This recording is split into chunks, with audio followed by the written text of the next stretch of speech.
care who you are, where you're from. Right. From primary school business studies, junior secondary school economics, right up to PhD level, it is taught that policy somersaults are very bad for business and for economic growth. Within the last 1 year, so many decisions have been made and then reversed. The takeoff of the student loan scheme, for instance, was in a flux because due to indecision, the effective date could not be met. Nigerians are not sure how much to pay for electricity because the government cannot make up its mind on whether to subsidize it or obey the IMF directive. There's also the interminable ups and downs in the foreign exchange market that is not helping the value of our currency. Then the subsidy removal, and then it appears, and then it goes. It's been going and coming for a few years now. Because I remember we were told I think it was under Buhari, that the petroleum junior minister actually came on air and said to us that subsidy had been removed. But of course, it hadn't been. Or so it seemed. So we have been going and coming on a number of issues. That is the crux of what we're going to discuss this morning. Why is that happening? Are we making enough effort to actually make our policies work? Joining us this morning from our studio in Abuja is Dr. Oke Ikechukwu, Executive Director, Development Specs Academy. Good morning, Doctor. Good to have you with us. Okay. Dr. Ikechukwu. Well, yes. Can you hear us? I can hear you, yes. Okay, jolly. Well, right. Mrs. Bumi Oshunti will join us later on the conversation. Yes, we can hear you. Please go ahead. Yeah, just hold on. Can hear you. Okay. Yes. Doctor, so what do you think is responsible for all this somersaulting, those goings and comings? Is it that we don't really know what we want to do? No, it's not. A good deal of the time, policy reversals are they result from decisions that were taken before all the facts were available to the person taking the decision. That's one possible cause. Another possible cause is that you take a policy decision, you begin the implementation, some of the things arising from it leave you in no doubt that that policy was either not fully thought through, or that there are unanticipated consequences that oblige you to review the policy. So, on its own, the fact that a policy is reviewed or reversed does not amount to something that's terrible, if that decision is justified based on emerging facts. So, in the case of the government policies and the reversals, I understand the concern is the number and frequency. It's certainly becoming a little worrisome. Some of them, if you take, for instance, the student loan scheme, when it came out and people reviewed the criteria, the outcry was, by this criteria, nobody's going to get this loan. Then it was reviewed, and the new conditions suggested a much more liberal template that clearly would make it accessible to a lot of people. But I believe the concern, which is part of your earlier comment, yes, you've brought it out. It's bad enough you didn't see how bad it was when you brought it out. You've reversed it, but please, can the students now access it? That's part of the issue. So 3 things on the table. Number 1, policy reversal is very likely due to consequences unanticipated, or policies that were not sufficiently thought through or were overtaken by events, or competing interests that once the policy is out, those interests come out and present countervailing argument. The bad news from there is that it then means you didn't consult sufficiently. I mean, you mentioned the student loan, yes, but there's also the tax on, cybersecurity. Now, expatriate, yes, the expatriate employment tax and several others. The reversals are many. On the negative side, it could imply, oh, these guys don't really think things through. They just jump out with policy. On the positive side, it could mean, okay, they really want to do something, they are eager, and each time they are told that something is wrong, they listen and reverse it, and they suggest, oh, They are listening. So there are definitely two perspectives on this matter, none of which can claim absolute inviolability. Doctor, your summation, I find very embarrassing that a country as huge as Nigeria, as important to the sub-region as Nigeria is, would actually voice a policy without giving it deep thought and looking at all the angles. And of course, you mentioned one of the policies that we have been going up and down about. And as you were talking, my mind went specifically to the oil subsidy, because it does seem as if that pronouncement was made on May 29th before the consequences were then thought about, and then the palliatives to reduce the effect on the people seemed to have come as afterthoughts. How does this work, that an entire government would look at a policy that carried so much weight and speak it before looking at the ramifications? First, I'd like to agree with you completely that it is embarrassing. Looking at the subsidy, I've suddenly lost voice. Can you hear me? We can hear you clearly. Oh, okay, fine. So the announcement was made. One sentence, subsidy is gone. Imagine that after that announcement, the next day palliatives were rolled out, very well structured, at the federal level, at the state level, at the local government level. Nigerians would have been up in excitement, applauding the government. But like you rightly observed, it became apparent that that announcement was not preceded by any logistical considerations, funding provisions, thought about how to ameliorate the clearly dire consequences. And I'll take it from the angle of impact. Impact and preparation. When were the elections concluded? The president was not sworn in immediately after the elections were concluded. I think elections ended in February, swearing in was in May. So assuming anybody was contemplating the removal of oil subsidy, that's more than enough time to think it through. How is this going to be done? What is the likely advisable new price? What will be the effect of that on commerce, on retail trade, on businesses, on small and medium-scale enterprises? How are we going to scale it? Okay, on May 29th, I'm going to announce the removal of subsidy. As I announce it, I will also announce that SMEs will have a tax holiday for 1 year, and that, at the level of the homes, we'll take inventory and census or school census and determine that for this, parents will not pay school fees because this money recovered that wouldn't go into subsidy. Imagine that happened. What would have followed subsequently would be the logistical administration of the palliatives. Once the announcement was made, nothing was had for a time. Then we had about palliatives, I think 6 billion naira per state. It didn't get to anybody for quite some time. Then at a point, we learned that 2 billion was released. Now, even looking at it, that 6 billion, even if it was released at the same time, it also goes to the point, very valid point you're making about thinking things through.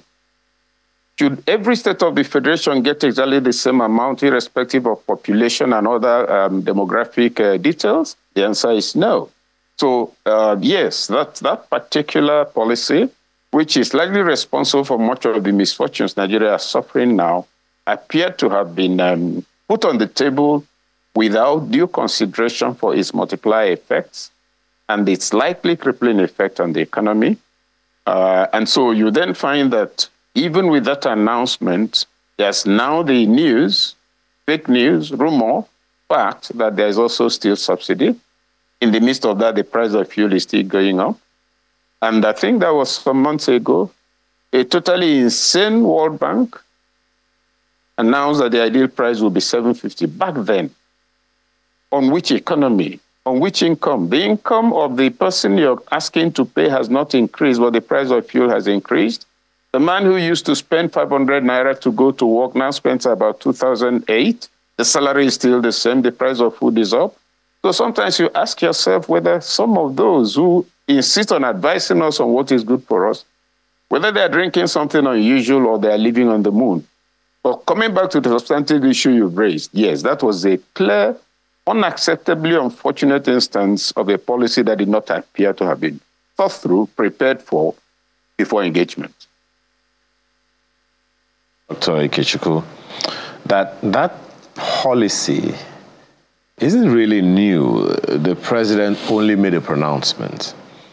Before the election of 2023, the general elections, I recall seeing a content where the former Minister of Works, Mr. Babatunde Fashola, was saying that subsidy had been removed before the election.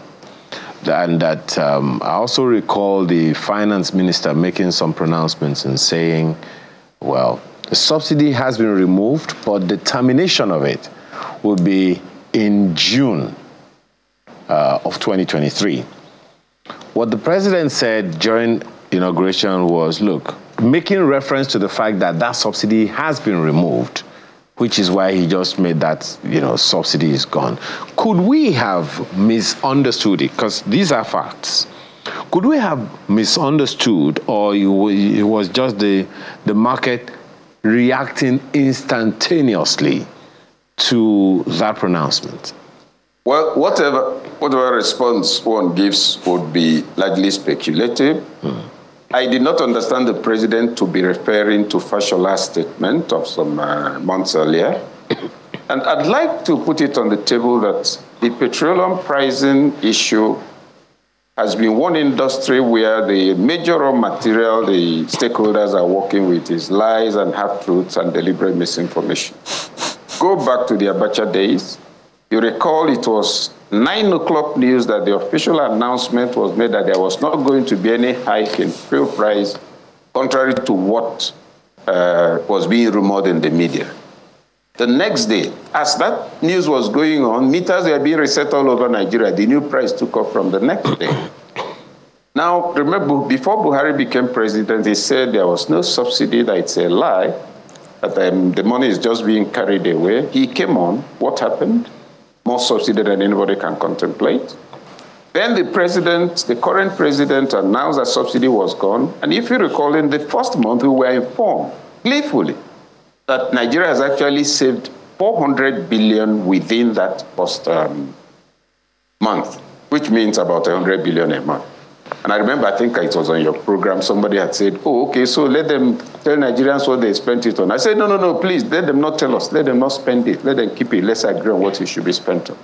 Now, the crisis for me at the level of conceptualization and making sense of something is that you saved 400 billion within the first month, which means this is money I was to have paid, but I'm not paying it.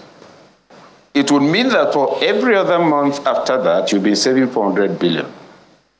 So the question is, how does the conversation about introduction of subsidy fit into this information we have? It doesn't make sense to me. And it would appear actually that subsidy is back and it's been confirmed by some marketers. Then you hear government denying it. So what are Nigerians to believe? So I'd like, assuming the statement the president made derived from Fashola's statement, then he wouldn't have said, this month we've saved. That was the first saving on record. After that, what happened? So that's the angle from where I want to take it. Absolutely. And saying that the question of subsidy is not new. No, it is not new, but it has remained a source of confusion. Abacha increased fuel price. To ameliorate the outcry, he said, okay, I'll set up the petroleum trust fund so that the money derived from it will be used to develop infrastructure.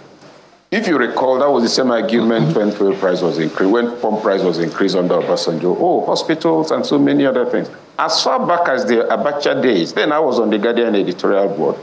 I opposed it. I said, listen, there is no need. Everything you're going to ask PTF to do are domiciled or is domiciled in one ministry or the other. If you create extra institutional platforms, what's going to happen is that accountability will decline. That's why in those days, you go to a hospital that's under the Federal Ministry of Health with budget on drugs and everything. You have on one side PTF drug, all that drama. In the end, what happened? What did we gain from the increase the fuel price? Nothing. Then all subsequent increases were anchored on how much, what the money will be used for.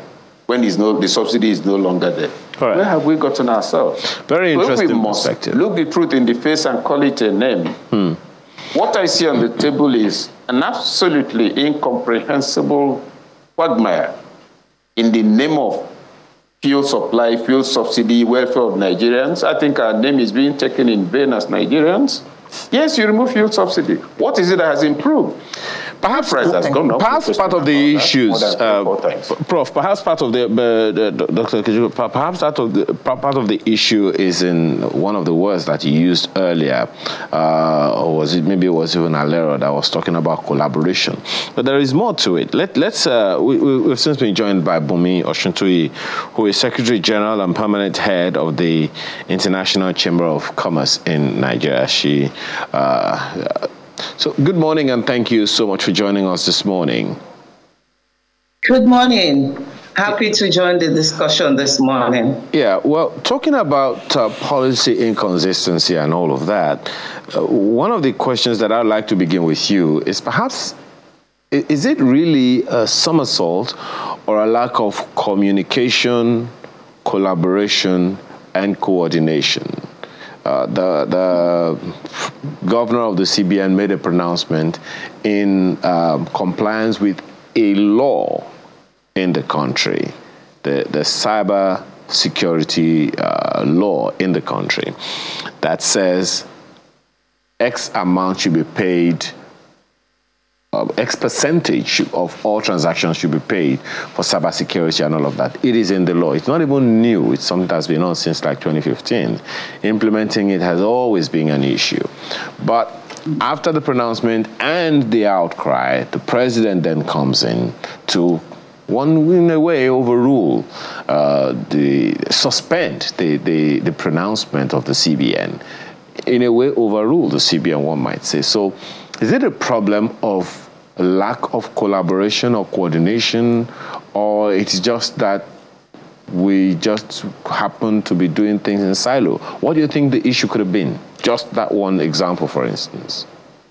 Okay, thank you. Thank you for having me this morning. I want to say that it's a combination of everything you just said. Combination because it's the role of government to make a law. It's the role of government to allow the citizenry to understand the law. It is the role of government even to give a process for bringing the law to reality. And that is why I said it is a combination of everything you just mentioned. If, for instance, there's a time frame for the actualization of the law, it will not be coming at this time that things are really very hard on the people. And it could cause a lot of uproar. I think internally, government needs to have a proper coordination of its activities before issuing out of rules and counter rules to give the citizenry confidence in the government of the day. Yes, it's important. We need to protect the citizenry. We need to protect our borders. We need to protect. But even at that, yes, we have taken our steps to make the law. For instance, I would have expected the National Orientation Agency or any of the government parastatals given this responsibility to educate people over laws and rules of government to take it up on board, collaborate with media houses in the nation and even globally so that everybody will know that this is being done. So I think I would want to suggest that the steps being taken by the president and commander-in-chief is a right step so that the government apparatus can go internally and talk with each other, itemize the process they want to follow to actualize the reality of this law. It's an existing law, no doubt. Everyone could see that it's been there, but it's just that it's not being brought to the consciousness of the citizenry and for us to actually take necessary action towards it. Mrs. Otuntoye, you spoke about consistency as engendering the confidence of Nigerians. What about the confidence of foreign investors in the economy when we keep going back and forth? You just spoke in my mind because I represent International Chamber of Commerce. And the slogan of ICC is that we make business work for everyone, every day, everywhere. And how can we make business work for everyone if the environment is stifling, if the environment is not welcome, if the environment makes it difficult for people to carry out their reasonable businesses all over the world? So it's really a concern for us as an institution. It's a concern even for the foreigners who want to bring their investment to the country. If Nigerians themselves are particularly concerned and frustrated at this moment, I think government needs to go deeply to look into this so that all the efforts being made towards the investment, whether internal investment or foreign direct investment, will actualize its purpose. If nothing is done towards this, we'll just be working at cross purposes. Yeah. You want people to come and do their businesses in Nigeria, and you make laws. You frustrate them with taxes. They are taxing them locally. They are taxing them from the world, from the street, from area boy, from human being, from everywhere. It could be very frustrating in all sincerity. This is the time that we should ensure that we encourage a lot of organizations to come, members of many chambers like NASIMA, like Lagos Chamber, like Abuja Chamber, Nigerian American Chamber, Nigerian British. They are all members of ICC Nigeria. Ideally, what chambers do is that they bring delegation of businesses, they bring business to business interaction, but this has been dying day by day. Only few people are coming. And we need to do all that we can. We need to grow the economy. If we are growing the economy, we need to do all that we can to make sure that indeed the economy is growing. It's not that we take one step forward and 10 steps backward. I agree with you absolutely. Something drastically needs to be done. And we need to have a line of focus so that we are not working, at cross purposes. I keep saying that word. If you are working at cross purpose, just like a husband and a wife, if the wife is going in a direction and the husband is going in another direction, it will result in something they didn't plan for. So it's very, very germane. The Minister for Trade and Investment was speaking, I think, on the program yesterday with the British High Commission and so on. And I'm like, these are initiatives that should come on a regular basis. And then there should be confidence for those who are coming through this program so that they would indeed have the desire of the nation at heart to establish their businesses and not to be frustrated out. Dr. Ikechukwu, is it that these policies are not properly monitored and evaluated? Do we have systems in place to actually monitor and evaluate these policies once they are made? Yes, normally there's M&E, that's monitoring and evaluation, but where I seem to have an issue is the very policy itself. When I ask, take for instance the cybersecurity tax thing, should that policy really exist, even if it's happening in other places? You have the tertiary education tax. All manner of taxes are being smuggled onto the table, and it is the manufacturers, the productive sector that is being done. Can that be part of regular line budgets? That's the issue to raise, or that's part of the issue to raise. Then just a point on the point the last speaker made. No amount of campaigns on television or traveling outside the country will bring investment, because we bring investment on its own, except the operating environment and the regulatory environment are seen to be welcoming. And I'll cite an example. Just 2 weeks ago, Wike, the Minister of FCT, resolved a 10-year controversy over Centenary City. Abuja Centenary City should have been fully developed by now, but this whole matter of politics, one thing or the other, dragged on until he called them and said, listen, this matter, FCDA, FCTA, Centenary City PLC, resolve it. But in the interim, within the first 2 years of the takeoff, the investor who was ready to drop $18 billion after more than a year went off with his money. So the issue of environment is there. But substantively on the question of policy, monitoring and evaluation, let us carefully know that a number of policies we have need reevaluation from the angle of, should this policy be in place at all in the first place? Secondly, if it should be in place, the way it's formulated is that's the best way that will enable it deliver results. Mm-hmm. Secondly, thirdly, are we doing a comprehensive, systematic review of all policies periodically and using their impact to determine that they are working? So I am always reluctant to say that the problem of policies is implementation. A bad policy will deliver nothing, no matter how you implement it. So, and also implementation without key performance indicators, KPIs. But we need to create jobs for the youth. We've budgeted X amount of money, we've spent it. Are there jobs? More jobs are being created. Fantastic. Are you also taking inventory of the jobs being lost? Okay, you've created 500,000 jobs. Now, the fuel subsidy has wiped out 600,000. So what actually has happened is that you've lost 100,000 jobs. Now, that kind of analysis, and I'm glad you used the word monitoring and evaluation. There must be systemic monitoring and evaluation, but in a holistic manner. When it is episodic, or trade and investment has gone to speak with the Chinese, they say they are bringing in this amount, but then the regulatory environment has made 2 other people to run away, and you're focusing us on the man coming in. How will you operate? All of these things should be taken together comprehensively. So policy formulation should be preceded by detailed consultation of all stakeholders. A core element in all of this is policy justification.